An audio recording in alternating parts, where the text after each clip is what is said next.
Dear student, how are you? I am R. P. Singh, an eminent expert educator of biochemistry. I shall teach to you chemical kinetics, but current lecture based on the rate of reaction. You understand carefully my lectures. I shall explain the lectures in both the medium Hindi and English. Lecture completely focused on the question of NEET, AIMS, PVT, JEE and class 12th. Please you see the lectures up to the end of video. Please comes on the first slide.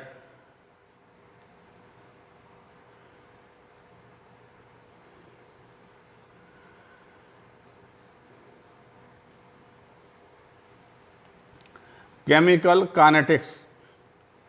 Chemical kinetics का ये first lecture है। First lecture based on the ROR, rate of reaction. बहुत ही most important topic है। Small definition है इसकी। Definition, branch of physical chemistry which deals with the rate of reaction, factor affecting the ROR, rate of reaction, mechanism of reaction.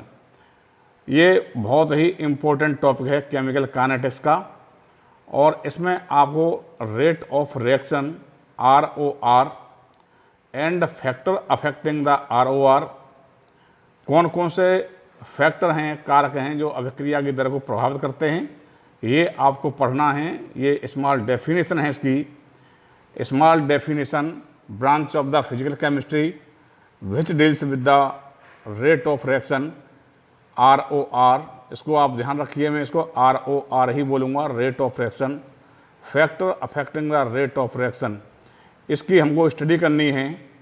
और what are the topics we study, इसमें हमको कौन कौन से topic की study करनी है इस चैप्टर में। Number 1 ROR, rate of reaction. Number 2 factor affecting the ROR। Factor affecting the ROR, इसमें हम 2 टॉपिक पढ़ेंगे। नंबर 1 टेम्परेचर है, अर्हेनियस इक्वेशन के आधार पर है। अर्हेनियस इक्वेशन क्या है उसको बताएंगे। कंसंट्रेशन, कंसंट्रेशन में आपको देखना है ऑर्डर ऑफ रिएक्शन। नंबर 3 है order of reaction. Like subscribe to video, please comes on the next slide.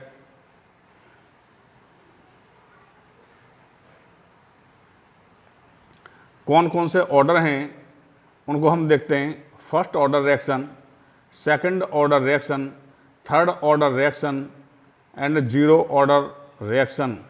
Number 4 पर स्टडी करनी है हमको रेट लॉ। 5th है मॉलिक्यूलरिटी ऑफ रिएक्शन। 6 है मैकेनिज्म ऑफ रिएक्शन। ये टॉपिक हैं। इन टॉपिक की हमको पूरी स्टडी करनी है केमिकल काइनेटिक्स के अंतर्गत। But current lecture based on rate of reaction, ROR, अभिक्रिया की दर। अब इसी को देखते हैं हम, ROR को क्या है ये। इसकी डेफिनेशन आपको समझनी है कि ROR क्या है। Change in the concentration of reactant और product with respect to time. There are 3 type of reaction is as follow. यहाँ पर आपने ये डेफिनेशन सुनी, change the concentration of reactant और product with respect to time. समय के साथ रिएक्टेंट या प्रोडक्ट की कंसंट्रेशन पर क्या असर पड़ता है उसको देखते हैं। इसके आधार पर अभिक्रियाओं को 3 भागों में बांटा गया है।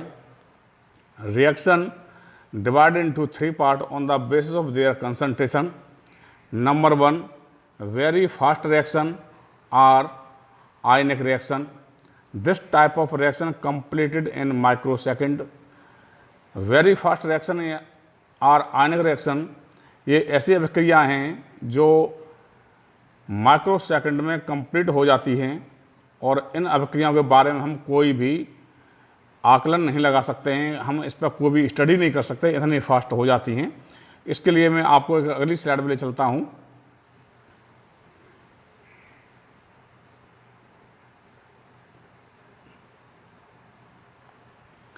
इसका एग्जाम्पल है AgNO3 plus NaCl equal to AgCl plus NaNO3। So ROR can not be determined because very fast reaction. ये मैं आपको बता चुका हूँ, these are the very fast reaction completed in a microsecond. ये माइक्रोसेकंड में कंप्लीट हो जाती हैं, 10⁻⁻⁶ में कंप्लीट हो जाती हैं। इसलिए हम इनका रेट ऑफ रिएक्शन डिटरमाइन नहीं कर सकते क्योंकि ये वेरी फास्ट रिएक्शन हैं। अब सेकंड टाइप के रिएक्शन देखते हैं, वेरी स्लो रिएक्शन।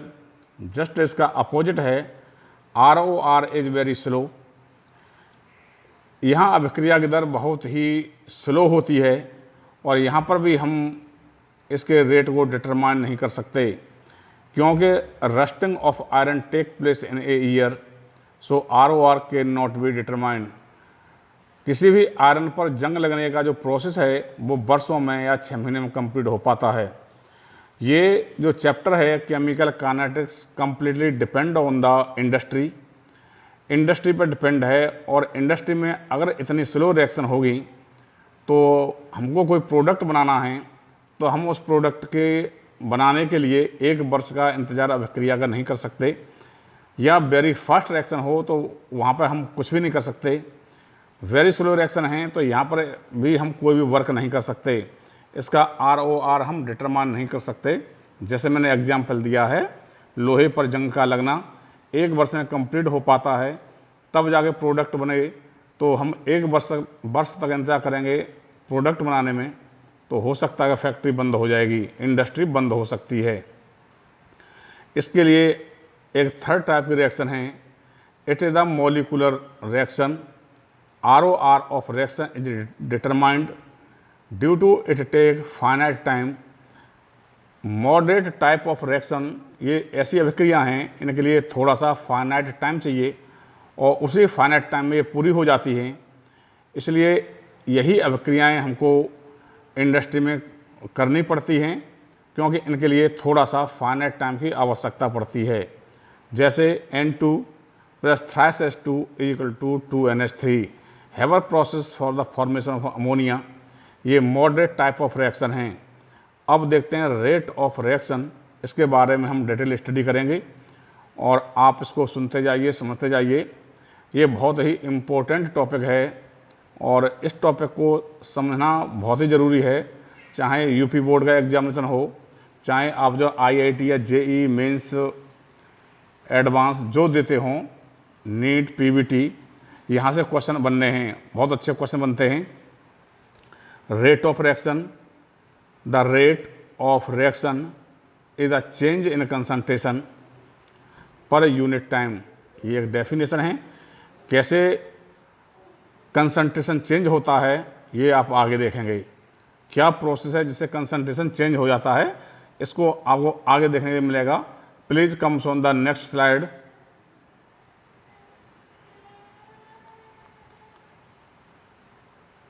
ये 2 प्रकार से प्रोसेस होता है। Number 1 average rate. Average rate देखते हैं, एवरेज रेट क्या है, तो the rate measured over a long time interval is called average rate. Long time interval में इसको मेजर कर सकते हैं। दूसरा है instantaneous rate. The rate measured for a small time interval or instant time interval is called instantaneous rate. Instant time में ही इसको हम कैलकुलेट कर लेते हैं, मेजर कर लेते हैं। इंस्टेंट टाइम यानी क्षणिक टाइम में ही इसको मेजर कर लेते हैं, इसलिए इसको इंस्टेंटेनियस रेट बोलते हैं। और एवरेज रेट के लिए थोड़ा सा टाइम इंटरवल लॉन्ग होना चाहिए, तब उसको जो है एवरेज रेट बोलते हैं। Like, subscribe and share to video, ये आपका वर्क है, ये भी आपको देखना है। I am RP Singh, an eminent expert educator of biochemistry. Please comes on the next slide. अब यहाँ से हम इसका प्रोसेस देखते हैं और इस प्रोसेस को आप जो है बहुत ध्यानपूर्वक सुनिए। यहाँ से हमको रेट ऑफ रिएक्शन कैसे निकालते हैं, रेट ऑफ अपीयरेंस क्या है, रेट ऑफ डिसअपीयरेंस क्या है, तो आपको हम बताते हैं। रेट ऑफ अपीयरेंस और रेट ऑफ डिसअपीयरेंस ये कैसे निकाला जाता है ये बहुत ही इम्पोर्टेंट है। अगर आपने यहाँ से नहीं समझा तो हो सकता है कि आप आगे कहाँ समझेंगे ये मुझे पता नहीं, परंतु यहाँ मैं बहुत ईजी वे में उसको समझाने की कोशिश करूँगा जिससे आपको कहीं पर भी कोई दिक्कत नहीं होनी चाहिए। ये है moderate reaction. Reaction completed in A finite time, कुछ समय की आवश्यकता है इसको। N2 + 3H2 = 2NH3, ये फॉर्मेशन ऑफ अमोनिया है। अब आप यहाँ पर क्या देख रहे हैं, N triple bond N, H single bond H, ये बॉन्ड ब्रेक होंगे और बॉन्ड ब्रेक होने के बाद ये बॉन्ड बनेंगे। तो इसके लिए कुछ समय चाहिए। यहाँ बॉन्ड ब्रेक हुआ और यहाँ पर ये नए बॉन्ड बन के तैयार हो गए, तो इसके लिए एक फाइनाइट टाइम की आवश्यकता है। Bond break, bond form. देखिए जब ये यहाँ टूटेंगे बॉन्ड तो ये डिसअपियर होंगे। ये रिएक्टेंट हैं, ये प्रोडक्ट है। इनको डिसअपियर होना है, इसको ख़त्म होना है। डिसअपियर मीन्स ख़त्म होना है और यहाँ अपियर मीन्स प्रकट होना है। तो जब ये ख़त्म होंगे तो इनका कंसंट्रेशन घटेगा। ये ख़त्म होना है, इनको कंसंट्रेशन डिक्रीज होगा। और जब ये नया प्रोडक्ट बनेगा तो इनका कंसंट्रेशन इंक्रीज होगा। तो इसलिए इनको एक फाइनाइट टाइम की आवश्यकता पड़ जाती है, इसलिए इनको मॉडरेट टाइप ऑफ रिएक्शन बोलते हैं। तो यहाँ पर ये कंसेप्ट आपने समझ लिया होगा कि यहाँ पर ये डिक्रीज क्यों हो रहा है, क्योंकि इनके बीच के बॉन्ड ब्रेक होते हैं और क्योंकि ये इनको ख़त्म होना है और नया प्रोडक्ट बन के तैयार होना है। तो कंसंट्रेशन डिक्रीज और concentration increase take a finite time. अब आते हैं रेट ऑफ रिएक्शन, ROR इसको बोलते हैं। मैं आगे इसको ROR ही बोलूँगा। रेट ऑफ रिएक्शन ये दो प्रकार का मैंने बता दिया था, एवरेज ROR और इंस्टेंटेनियस ROR। तो सबसे पहले आप एवरेज ROR पर ही स्टडी करेंगे, उसके बाद इंस्टेंटेनियस ROR भी इसमें आएगा, उसमें मैं बताऊँगा। और उसमें मैंने ग्राफिकल रिप्रेजेंटेशन दिया है। ग्राफिकल रिप्रेजेंटेशन क्या है, उससे हम ROR, ROD एंड ROA कैसे निकालते हैं, तो ये भी टर्म्स आप समझते जाइए। ROR rate of reaction, ROA rate of appearance यानी नया प्रोडक्ट बनना, अपीयर होना, ROD रेट ऑफ डिसअपियरेंस, क्या दर है उसकी डिसअपियर होने की, ख़त्म होने की। ये एक एग्जाम्पल है 2A + 3B = 4C। सबसे पहले हम एवरेज ROR लिखते हैं। तो एवरेज ROR लिखेंगे तो देखिए 2A, इसके लिए -1/2। पहले आप इसको समझिए, मैं बोल रहा हूँ उसको समझिए, उसका बताऊँगा। डेल्टा A ब्रैकेट में डेल्टा A/डेल्टा T, इसको बोलेंगे change the concentration of A with respect to time. Minus इसलिए आएगा क्योंकि इनका कंसंट्रेशन डिक्रीज हो रहा है, इसलिए ये माइनस की वैल्यू है। अब आएंगे H पर, ये 1/3, ये आप देख रहे हैं। 3B 1/3 डेल्टा B/डेल्टा T, ये माइनस का है, -1/3 change the concentration of B with respect to time delta T = plus, ये ख़त्म हुए, ये बन के तैयार हुए, तो इसलिए यहाँ पे इनकी वैल्यू प्लस में आएगी। +1/4 डेल्टा C/डेल्टा T, इसको बोलते हैं change the concentration of C with respect to time. ये आपने इतना समझ लिया। माइनस क्यों आता है, माइनस इसलिए आया क्योंकि उनका कंसंट्रेशन डिक्रीज हो रहा है। प्लस क्यों आएगा, क्योंकि उनका कंसंट्रेशन इंक्रीज हो रहा है, प्रोडक्ट बढ़ रहा है। Please comes on the next slide.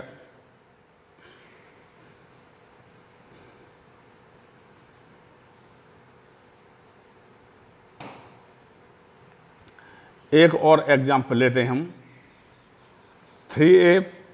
3x + y = 2z। Average ROR, पहले आपको एवरेज ROR लिखना है। ये 3x क्या है, 1/3 delta x upon delta t, इसको बोलते हैं change the concentration of x with respect to time. ये यहाँ पर 3 है, इसको हमने -1/3 लिखा। ये क्या है? स्टोकियोमेट्रिक कोफिशिएंट है। ये स्टोकियोमेट्रिक कोफिशिएंट से इसको डिवाइड कर देते हैं। इक्वल टू ये y है, यहाँ पे y के आगे कुछ भी नहीं है यानी सिंगल है, तो 1/1 minus 1/1 delta y upon delta t, change the concentration of y with respect to time, equal to plus 1/2। यहाँ पर ये डिसअपियर हुए, यहाँ z बन के तैयार हुआ, तो plus 1/2 delta z upon delta t, इसको बोल सकते हैं change the concentration of z with respect to time. ये आपने ROR लिख के तैयार कर दिया। अब आपको यहाँ पे देखना है ROA, rate of appearance. Rate of appearance क्या है? कौन बन के तैयार हुआ यहाँ पर? तो आपको पता है z बन के तैयार हुआ, तो z equal to delta z upon delta t, change the concentration of z with respect to time. ये मोड लगा दिया आपने। अब देखते हैं रेट ऑफ डिसअपियरेंस। डिसअपियर कौन हो रहा है यहाँ पर? x and y।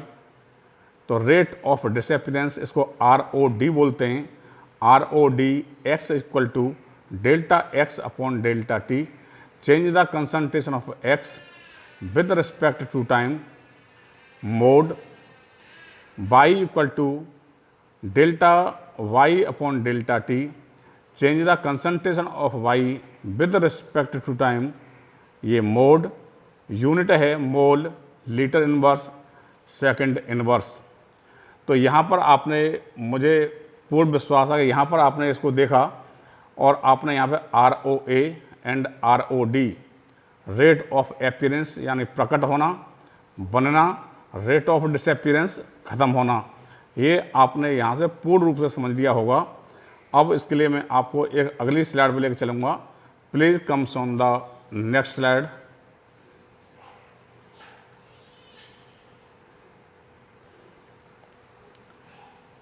ये एक न्यूमेरिकल है, आप इस न्यूमेरिकल को देखिए और सुनिए। यहाँ पर क्या क्या निकालना है आपको? N2 + 3H2 = 2NH3। अब आगे क्या दिया हुआ इसमें? During the formation of ammonia 2 mole of N2, इसको ध्यान रखिए, 2 mole of N2 disappear in 1 minute. 2 moles of N2 disappear in 1 minute. The volume of vessel is 1 litre. Find. उस वेसल्स का जो वॉल्यूम है वो 1 लीटर है। इसके लिए आपको क्या क्या देखना है? एक तो आपको ROR ज्ञात करना है, दूसरा आपको ROD ऑफ H2 ज्ञात करना है, तीसरा ज्ञात करना है आपको ROA ऑफ NH3।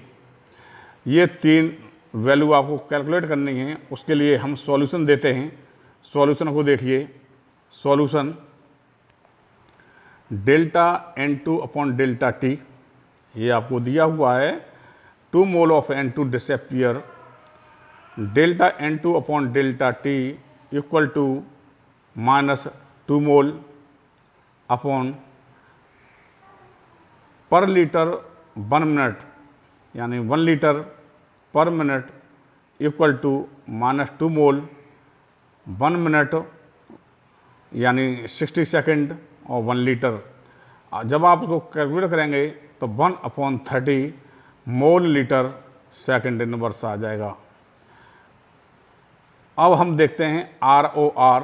तो ROR हम किसका निकालेंगे? यहाँ से हमारे लिए सबसे सही तरीका ये है कि यहाँ पर केवल बात N2 की हुई है, तो इसलिए हम N2 का ही ROR निकालेंगे। तो N2 देखिए, ये N2 है, N2 के आगे कुछ भी नहीं है, तो 1/2 1/1 delta N2 upon delta T। अब आप यहाँ delta N2 upon delta T, इसकी वैल्यू आपको ये दे दी है, इसकी वैल्यू यहाँ रख दो, तो ये आ जाएगा 1/3।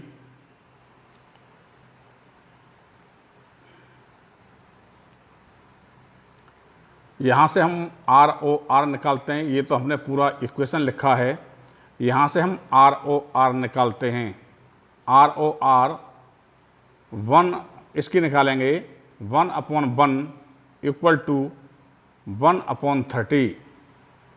1/30 N2 delta N2 upon delta T की वैल्यू कितनी है? 1/30। तो ये आपने रख दी, ये कैलकुलेट करके आ जाएगी 1/30 मोल लीटर इनवर्स सेकंड इनवर्स। अब आप आएंगे सेकंड पर ROD of H2। ROD of H2 आप कैसे निकालेंगे, इसको देखना है। ROD ऑफ H2 ये क्या है? ROR आपके पास कितना है? ये इक्वल टू H2 की हमको निकालना है ROD, तो 1/3 ये है आपके पास में H2, ये 1/3 H2 delta H2 upon delta T।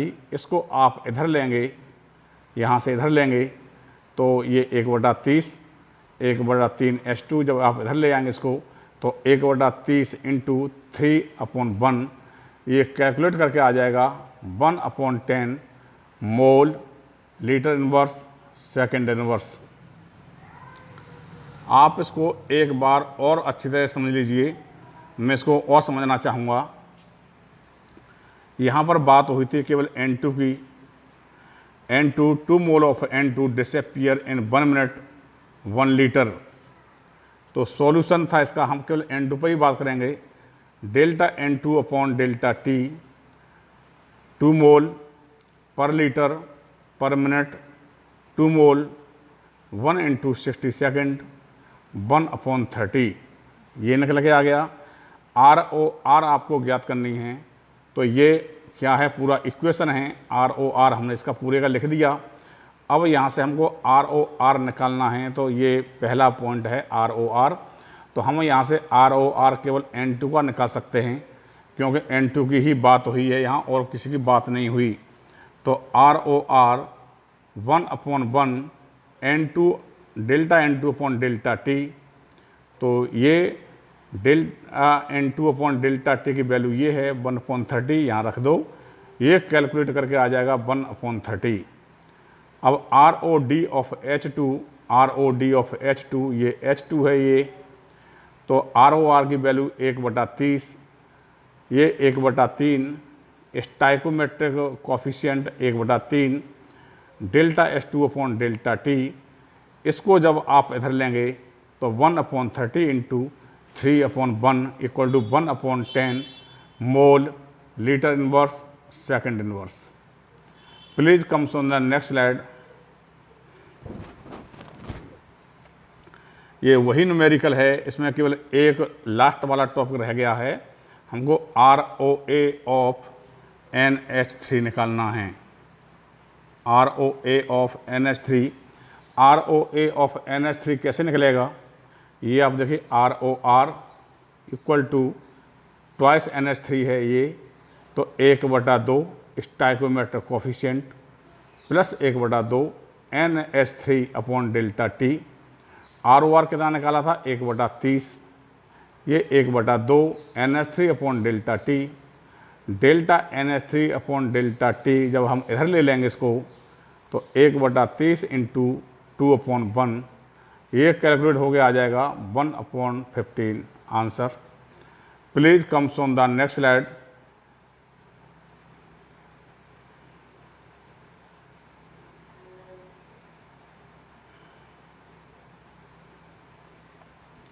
ये एक दूसरा न्यूमेरिकल है, उसी के आधार पर न्यूमेरिकल है ये।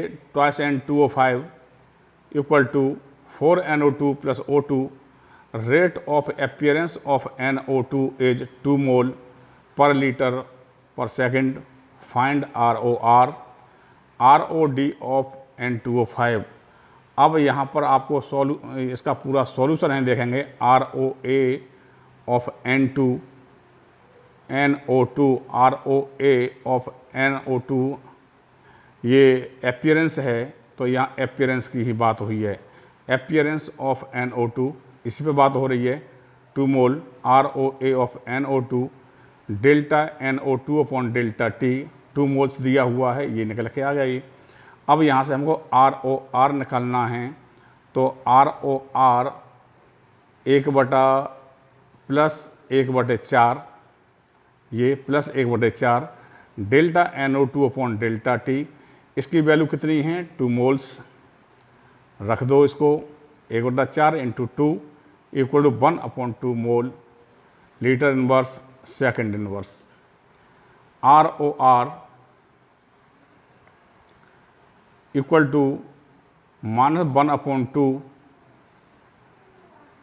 ये डिसअपीयरेंस निकालना है हमको N2O5 का, delta N2O5 upon delta T, तो ये 1/2, ये 1/2, ये इक्वल टू 2 ROD, आपके पास ROR कितना है 1/2, और 1/2 ये है, जब इसको उधर ले लेंगे तो 1/2 इंटू 2 इक्वल टू 1 मोल्स।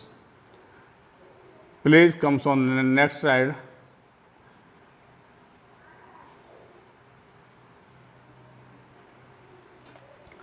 अब आते हैं हम इंस्टेंटेनियस रेट ऑफ रिएक्शन पर। इंस्टेंटेनियस रेट ऑफ रिएक्शन में एक बात आप समझ लीजिए, ये बहुत ही क्षणिक टाइम लेती है, इसलिए इसको इंस्टेंट टाइम इंटरवल लेते हैं। इसके लिए ये बात कही गई थी, it take place major in a instant time, तो बहुत ही कम समय में इसको मेजर कर लेंगे। एग्जाम्पल इसका ए रिएक्टेंट है, बी प्रोडक्ट है, इंस्टेंटेनियस रेट इसको निकालेंगे। इसको कैसे निकालते हैं, इसके लिए हम डेल्टा न लिख करके हम इसके लिए डी यूज करते हैं, क्योंकि ये बहुत ही क्षणिक टाइम में कंप्लीट हो जाती है। तो instantaneous rate minus D delta A upon delta T, इसको भी हम ऐसे बोल सकते हैं, change the concentration of A with respect to time equal to D B upon D T, change the concentration of B with respect to time. एक ये next equation है, इसको और देखिए, ए बी बी सी सी और D D. Instantaneous rate of reaction कैसे निकालेंगे, -1/a, stoichiometric coefficient इसको डिवाइड कर देंगे, -1/a D A upon D T, change the concentration of A with respect to time equal to -1/b T B upon D T, change concentration of B with respect to time 1/c D C upon D T, change concentration of C with respect to time D B upon D T, D D upon D T, ये है D D upon D T, 1/d D D upon D T, change concentration of D with respect to time. ये इसके लिए हम यहाँ पर delta न लेकर के डी डी लेते हैं। Please comes on the next slide.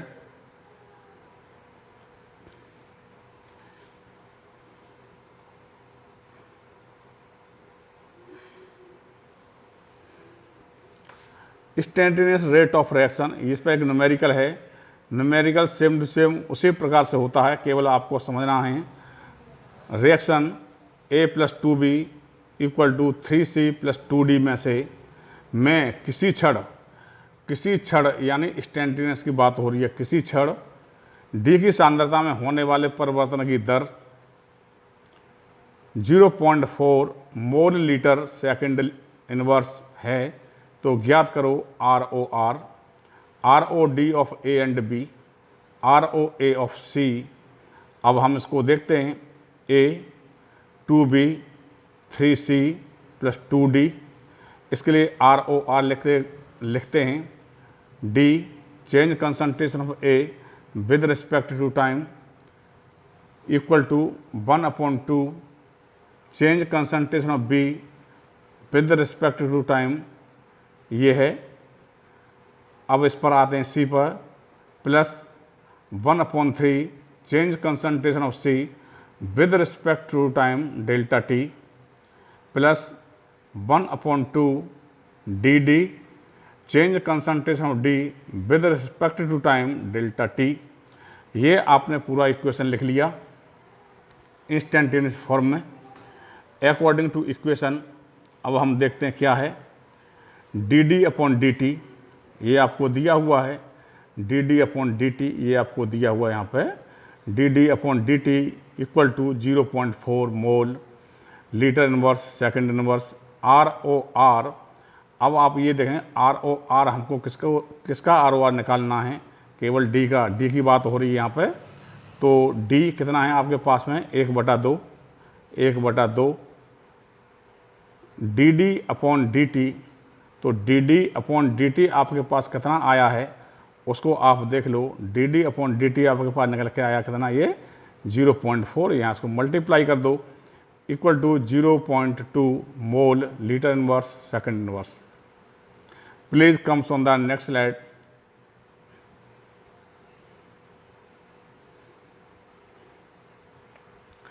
Instantaneous rate of reaction ये वही न्यूमेरिकल है। इसमें अब हम और आगे देखते हैं क्या क्या हमको निकालना है। R O D of A and B भी हमको ज्ञात करना है। R O D of A and B solution इतना आपको मैं वहाँ बता दिया था। ये जो इक्वेशन है ये भी वहाँ आपने पिछली स्लाइड में लिखे हुए देख लिया। अब यहाँ आपको निकालना है R O D of A and R O D of B. तो आप देखिए R O D of A कितना है यहाँ पे, इसके आगे कुछ भी नहीं है। तो यहाँ 1/1 D A upon D T, ये आपको पता है, D A upon D T equal to 1/1 D A upon D T 0.2 equal to 0.2 mole litre inverse second inverse. अब आप ये समझेंगे कि 0.2 कहाँ से आया। 0.2 आर ओ आर है, पिछली स्लाइड पर कैलकुलेट कर चुका हूँ मैं। अब R O D of B, R O R कितना निकल के आया था पिछली स्लाइड पर 0.2, यहाँ हमने लिख दिया। और बी का आपको डिसअपीरेंस निकालना है, B 1/2 D B upon D T. इस D B upon D T को जब आप इधर लेंगे तो ये हो जाएगा 2/1 into 0.2 equal to 0.4 mole litre inverse second inverse. आप यहाँ ये कह सकते हैं कि आपने यहाँ पर -1/1 क्यों नहीं लिया, आपने यहाँ पर -1/2 इस पर क्यों नहीं लिखा। इसलिए नहीं लिखा कि इनको डिसअपियर होना है, चाहे माइनस में ले लो चाहे प्लस में ले लो, इनको ख़त्म होना ही है। तो लिखिए तब भी और न लिखिए तब भी कोई असर आने वाला नहीं है। Please comes on the next slide.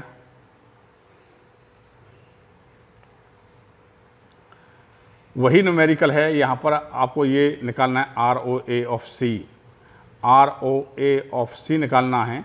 तो आर ओ ए ऑफ सी आपको पता है आर ओ आर कितना था 0.2, सी कितना है यहाँ पे 1/3 D C upon D T. Change concentration of C with respect to time, इसको आप इधर ले लेंगे तो ये हो जाएगा 3/1 into 0.2 equal to 0.6 mole litre inverse second inverse. Please comes on the next slide. ये लास्ट स्लाइड है, यहाँ पर जो ग्राफिकल रिप्रेजेंटेशन है, इंस्टेंटेनियस रेट का ग्राफिकल रिप्रेजेंटेशन है। तो आप इस ग्राफिकल रिप्रेजेंटेशन को जरूर समझिए। अगर आप कंपटीशन देते हैं तो आपके लिए समझना ज़रूरी है, और यदि आप कंपटीशन नहीं देते हैं तो आपके लिए ज़रूरी नहीं है। वैसे है तो बहुत मोस्ट इम्पोर्टेंट ही, चाहे आप इंटरमीडिएट के छात्र हों, जब आप किसी एग्जामिनेशन में इसको देंगे तो इसका बहुत बड़ा असर पड़ेगा। ग्राफिकल रिप्रेजेंटेशन, ये एक ग्राफ है, यहाँ ये ग्राफ मैंने ऐसा बनाया है, यहाँ पर ये जो है कंसंट्रेशन ऑफ रिएक्टेंट है, यहाँ पर ये दूसरा ग्राफ है, यहाँ पर कंसंट्रेशन ऑफ प्रोडक्ट है। तो कंसंट्रेशन ऑफ रिएक्टेंट हमेशा घटता है, ये आप देख रहे हैं according to time, with respect to time concentration of reactant decrease with respect to time. तो उसका ग्राफ ऐसे बनेगा, concentration of product increase with respect to time तो ये विद रिस्पेक्ट टू टाइम ये आगे इसका कंसंट्रेशन बढ़ेगा, अंत में ये फिक्स हो जाता है और फिर इरेक्ट डायरेक्शन में नहीं बढ़ता और ये ऐसे बेंड होकर के एक फिक्स डायरेक्शन में चला जाता है।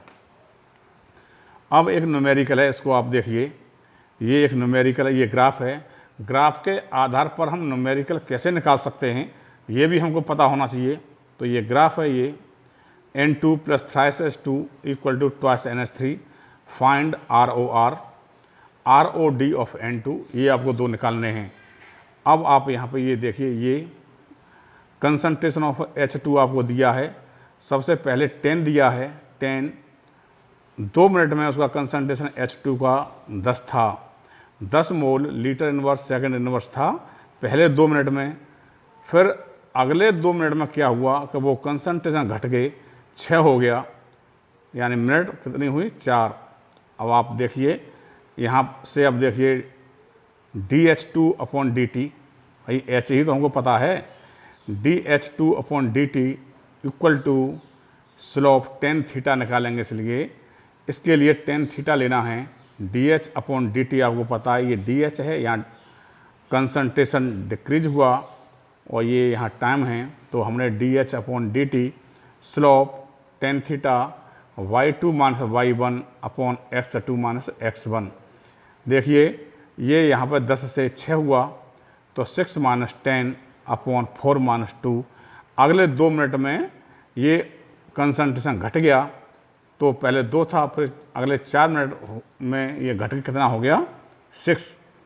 तो 6 - 10/4 - 2 = -4/2 = -2। ये क्या निकल के आ गया, dH2/dt, change the concentration of H2 with respect to time, ये निकल के आ गया आपका इतना, ये -2। अब हमको निकालना है यहाँ से ROR, तो ROR भी हम केवल H2 का ही निकाल सकते हैं। तो ROR H2 कितना है, 3, तो ये 1/3 हो गया।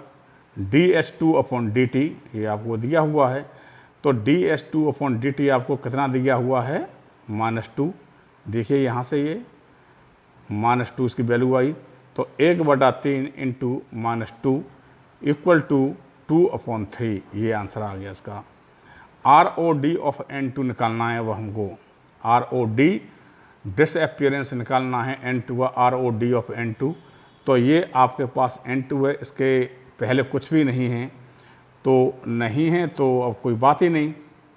तो ये 2/3, ROR कितना आया, 2/3 = ΔN2/ΔT। ΔN2/ΔT को जब आप इधर लेंगे तो ये बराबर 2/3 ही हो जाएगा, ये इसका आंसर है।